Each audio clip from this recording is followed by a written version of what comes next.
and I'm gonna be completely honest with you. Could I still sell it for $20? So I'm gonna undo this. You're probably pricing your stuffies much lower than they probably should be.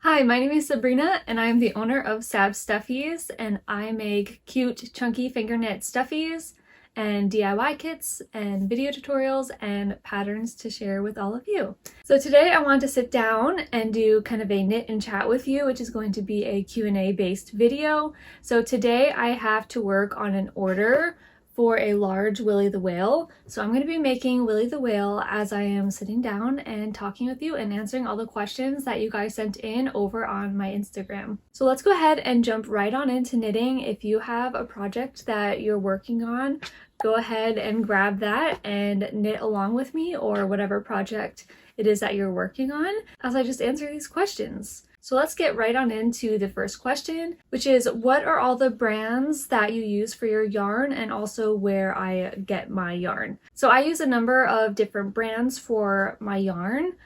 My number one most used yarn is from Hobby Lobby, which is called Yarn Bee Eternal Bliss. And then I also like to use Michael's yarn, which is Bernat Blanket Big or Bernay Blanket Big. I'm not sure which one it's called, but I've always called it Bernat. Those ones are my two favorite brands that I typically go to. Hobby Lobby is definitely a little bit on the cheaper, and then their sales are more consistent, so they are 30% off every other week. So I believe this week that they are 30% off. I actually just put an order in last night for Hobby Lobby. They just recently came out with a new color, like a very, I think it's called Orchid. So it's a very bright light purple, or kind of like a neon purple actually. But unfortunately it's out of stock online, so I'm not able to purchase it right now, but I'm excited for when it does come out. So that's mainly where I buy my yarn from, is those two places. I also just put a purchase in from Michael's yesterday, which was actually this color right here, the vintage color. This one's my favorite white to use, which I am just realizing now that I needed to start with the white yarn. So I'm gonna undo this. I'm going to start my whale with this white yarn, not the blue. Oh my goodness. Yeah, so I did put an order in last night with Michael for this vintage color because I'm almost out of that one as well. So those are my two favorite places to purchase it from. Beyond that, you can get yarn from yarnspirations.com.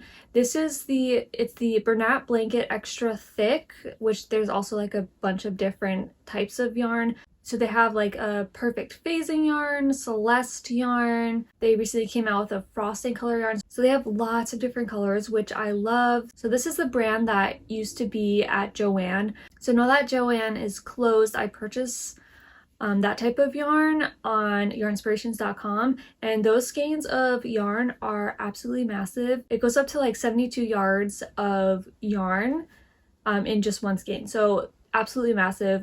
I love that they do that. So those three places are where I pretty much buy all of my yarn, and then beyond that I've also bought yarn from Walmart, which is the Mainstays chenille yarn. I've also bought yarn from Lion Brand, the A&R Workshop yarn. And then I know that there's some yarn on Amazon as well, the Homebees yarn. So those are all the main brands that I know of and the types of yarn that you can get. I did recently just put up a blog post over on my blog, which I'll link in the description. So over on that blog post, I do go over more details about the yarn, where I buy it from. I even have a table on there kind of explaining where you can buy it, what countries you can buy it in. So if you're someone who is outside of the US and you buy your yarn somewhere else than I've already mentioned, you can go ahead and leave that in the comments on the blog post so I can update the blog post to include those so other people can know where to buy it. So be sure to check out that blog post if you want more details on the yarn. So the next question I got was, how do I determine the pricing for my stuffies? So I'm definitely kind of all over the place with them. I've never really had a set way of doing it. The main thing that I've kind of just gone off of is the amount of time that it takes me to make the stuffy and how big the stuffies are. So which naturally correlates to how much yarn I'm using. So my best advice is, number one, it's to take into account how much yarn and polyfill you are using for the project. Number two is time, how long it actually takes you to make the stuffy. Number three, I do like to consider the skill level as well. So if it's a beginner friendly pattern, I tend to price it a little bit lower, versus an advanced pattern, I tend to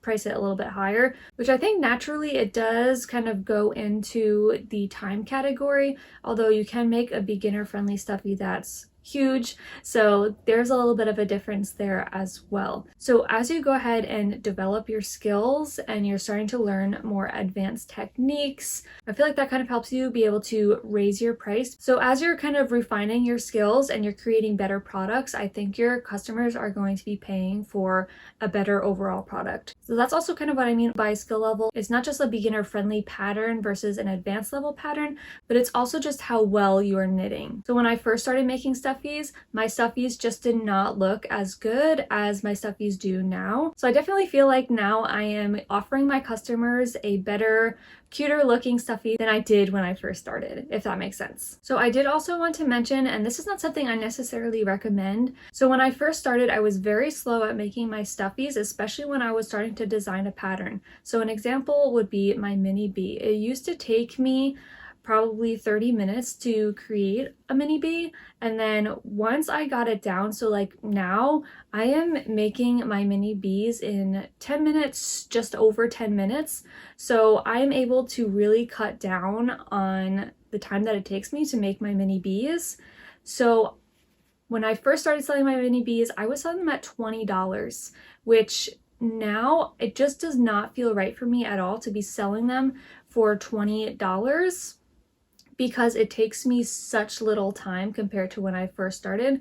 So I eventually brought it down to $18, and now it's at $15, which is a price that I'm very comfortable selling it at. But in general, I do not recommend lowering your prices, because you want to make sure that you're paying yourself a fair amount. And also keep in mind that if you do start making your stuffies faster, that doesn't mean that you need to lower your price. For me, because the time change was so drastic, I just didn't feel comfortable selling my mini bee at $20. Could I still sell it for $20? At the end of the day, I think it would be okay, because it took a lot of time, practice, experience to get my time down to make those mini bees and to be able to do it repetitively. So I do feel that it would have been okay to keep it at $20, because it took me such a long time to get to the place where I am able to make those mini bees at such a fast pace. But honestly, overall, in the business world, I think it's pretty normal that people, as their skills develop and as they continue to go, their prices will rise a little bit, because you're paying for that experience. And then also with that, your expenses are going to increase as well. So like the cost of materials. Since I've started, the yarn has raised quite a bit. So the skeins of yarn at Hobby Lobby used to be $6.99 and now they're $7.99. And then the ones at Michael's raised a lot. I think it used to be $9.99 when I started, and now they're selling for $12.99. So that's also another reason not to lower your prices, because your cost of materials are going to probably keep going up as the time goes on. But there may be instances like me with the mini bee where you feel that you can lower your prices, or you should lower your prices. But if anything, if I'm being honest, you're probably pricing your stuffies much lower than they probably should be. I know it's kind of probably a little bit confusing that I'm saying that I lower my prices, but I think you should raise your prices. But I hope you're able to kind of understand what I was trying to get at. So hopefully I didn't create too much confusion there. But if you have any additional questions on that, just go ahead and leave a question in the comments and I will give you an answer over there. One other thing I wanted to mention about pricing, my friend Cameron over at Cameron's Cute Creations, she is a crocheter, but she also does different types of courses and classes. One of the things she has is a price calculator. Over on her Instagram, she does talk a lot about pricing your stuffies or your products. So in the description, I will link her pricing calculator that you can purchase if you want to explore that a little bit more. So I believe the idea is that you pick an hourly rate for yourself and then you multiply it by the amount of hours that it took you to make a stuffy, and then from there you add your material cost to that, and then that gives you your price for your stuffy. Again, I'm going to leave that link in the description if you want to check out her pricing calculator, and I think that would be really helpful for some of you. So the next question I got is what my top seller is. I always love sharing what my top sellers are, and the answer to that is always mini stuffies. So my number one top seller is the mini bee, and then after that it's the jellyfish, and then the octopus, and then I believe it's probably the mini whale after that. So those are my top sellers at markets. Online, last year my top sellers were the heart stuffies and then also the bunnies. So anything holiday theme does really well over on my website, and then markets, minis always do well. And then my best sellers for medium stuffies are the tortoise and the penguin, and then the elephant and pig do pretty well too. So those are my best sellers. I do have video tutorials available for all of those except for the pig and the elephant. I don't have tutorials for those, but they will be patterns that will be coming out in my book in November. So if you want the elephant and the pig pattern, I will put the link to my book to pre-order that if you wanted those patterns. Come November. I feel like that follows into the next question. Someone asked, when I buy the book, can I create any shape? Very good question. So you're not going to be able to necessarily create any shape. You are going to learn a lot of the basics to finger knitting. So the beginning of the book, it goes over a lot of the foundational skills. So if you wanted to take some of those and try to create different shapes, you could. But the one shape that I do go over a lot is a circle. So a lot of the patterns in the book are knitting in the round, just like this. So you will be able to learn how to knit a circle. And then you'll also be able to learn a flat project as well. So essentially a blanket. But if you want to learn more about my book, I did do another video on that, which I will also link in the description if you want to check out more on what is all included in the book. Okay, someone asked, I'm going to read it here. Do you have a favorite notebook, pen and paper way to keep track of business things?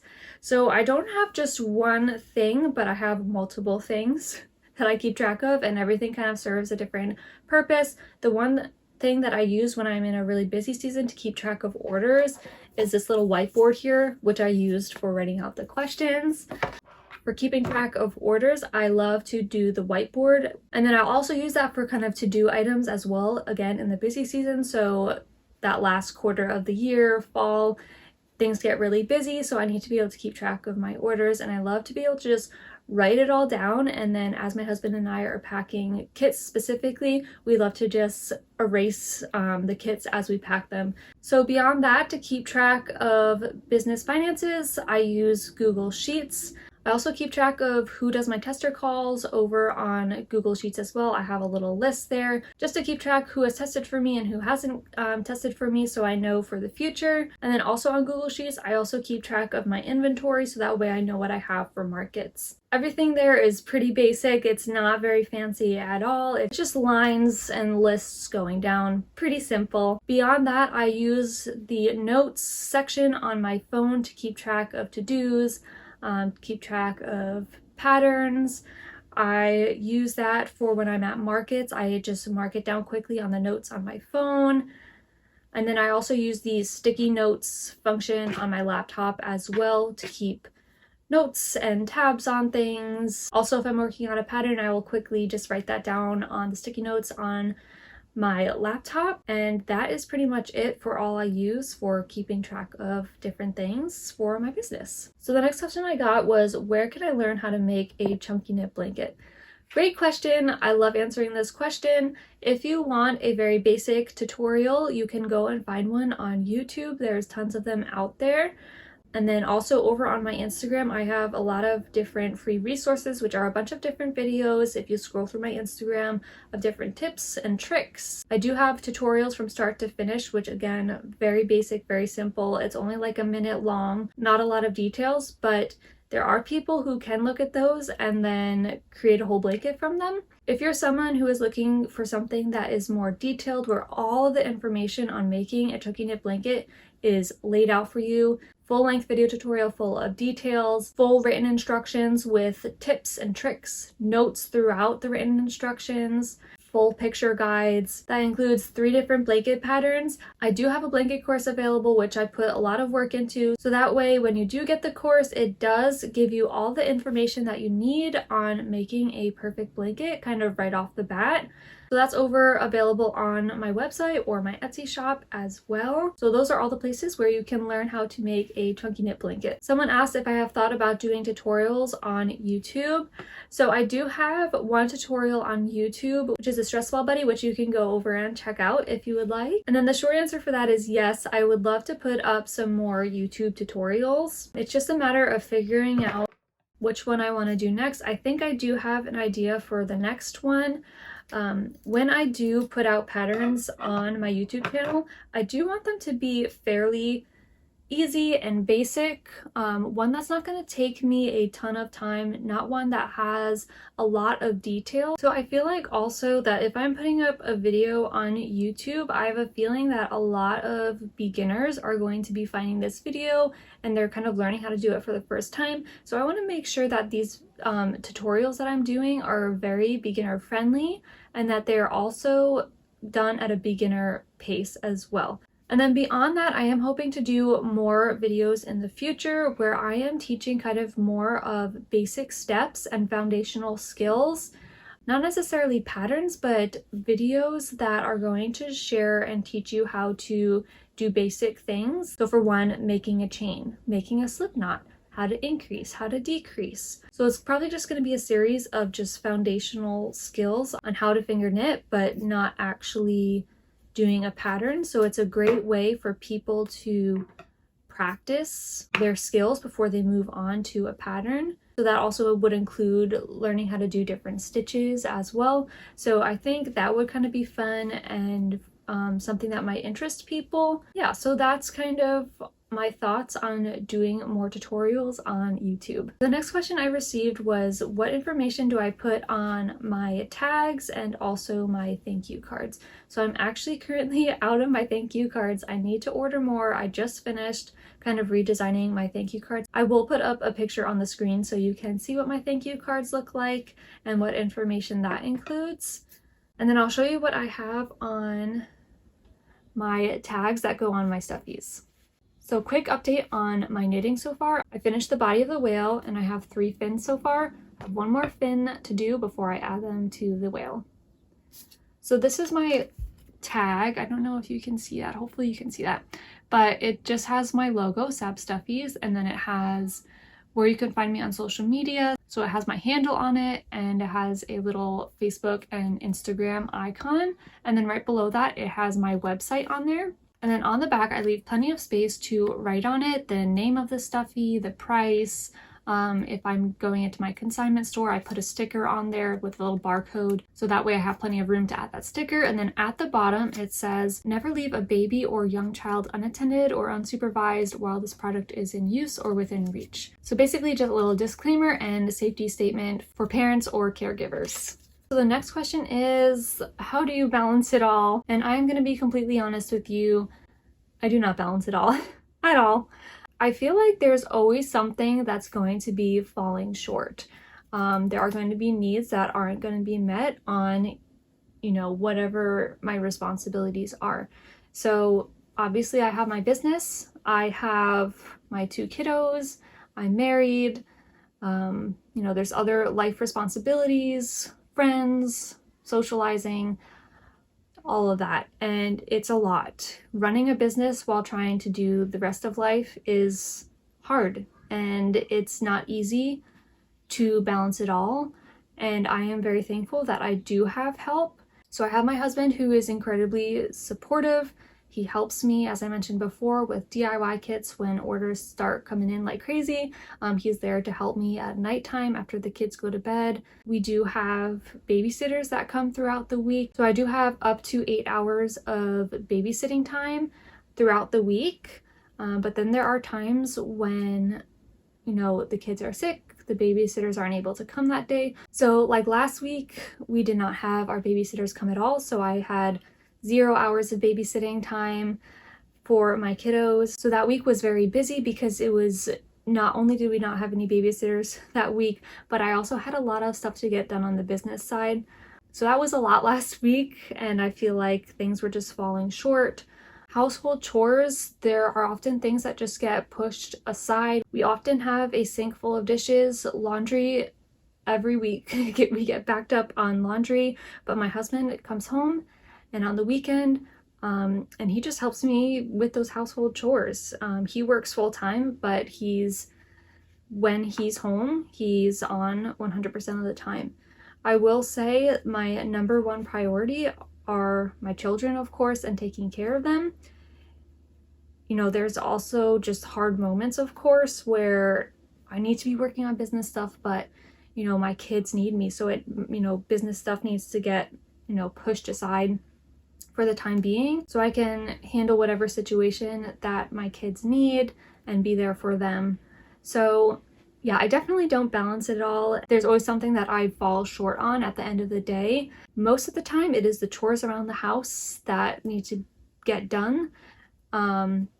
Sometimes it's dinner time. I'm getting dinner started way too late. So that was the long answer, and then the short answer is I just don't balance it all. I'm still learning about it. I also wrote a blog post on this as well, talking about motherhood and business, but I'm trying not to be hard on myself when I'm not able to get something done on the business side because my family needs me first and they're my first priority. My parents did just move close to us after waiting for such a long time. So I was long distance from my family from a long time. My husband's family is from overseas. There was just a period of time when I didn't have my family close by, and it's just me and my husband and the kids. But I am thankful that that is changing now that my parents are close by. But each day I'm just taking it one step at a time, one day at a time, and just taking the breaks as I need to and letting everything kind of just fall in place that way. It's hard. It's not easy at all, but I am learning as I go, and I'm hoping to only get better at it. So then I have the last question, which is great because I'm just about finished with the whale. I just need to close it up and stuff it. So the last question is, which is your favorite stuffy? And I have a lot of favorites, but my favorite one overall, just like as the stuffy, is probably the tortoise. I love the tortoise besides a cow, which, if you can't tell, I do love cows, especially the Highlander cows. My favorite animals ever. Other than that, my other favorite animal is a tortoise, and I've always loved my tortoise stuffy, Tucker the tortoise. So that one's not my favorite one to make because there's a lot of pieces to it. And I don't love like putting tons of pieces here and there, but I'd say my favorite stuffy to make recently, I've been loving the mini bee, just because as I was saying before, it's just quick to make. It's fun to do like an assembly line. I just made a reel where I'm using the perfect phasing yarn with the yellow, and I made 16 bees in one sitting, which was quite a lot actually, but it went from this like pale yellow all the way to this like burnt dark mustard, which was really fun to make that reel and show kind of what the perfect phasing yarn can do. It's so versatile. I love that kind of yarn. I also just did a pillow poof with the perfect phasing yarn, and that was fun also. Another one of my favorite stuffies to make is Popper the penguin, and I think for that one, I love sitting down and doing that because it took me the longest time to kind of get into the rhythm of being able to make that stuffy because it's a lot of crisscrossing the yarn. But once I finally got it and was able to make it the same way every single time, I just loved sitting down and making it perfect. So I really enjoyed and still do enjoy making Popper the penguin. It's been a while since I've made Popper because I haven't gotten any orders for it. I don't have any markets. So this fall I have more markets, so I'll definitely be sitting down and making more poppers, which I'm excited about. But I really just love making stuffies. They're fun. There are stuffies that I don't like making. We can get into that in another video if someone asks me that question. I hope to do more Q&As, maybe like once a quarter, something like that. I think that would be fun. I'm just about finished with this Willy the Whale, which I'm excited that I was able to sit down with you guys, chat while I was making this whale, and also get an order done. So I feel like I'm getting a lot done just by sitting and talking to you guys. Okay, here is the finished Willy the Whale. I'm excited to get this guy shipped out. I'm sure you can hear my kids at this point downstairs. I think they're singing and having fun with their babysitter. But let me know if you have any more questions for me. I'm hoping again to do another Q&A, so if you have any more questions either related to this Q&A or for a future Q&A, leave them down in the comments and I would be happy to answer them either now or in a future video. I hope you enjoyed sitting down with me.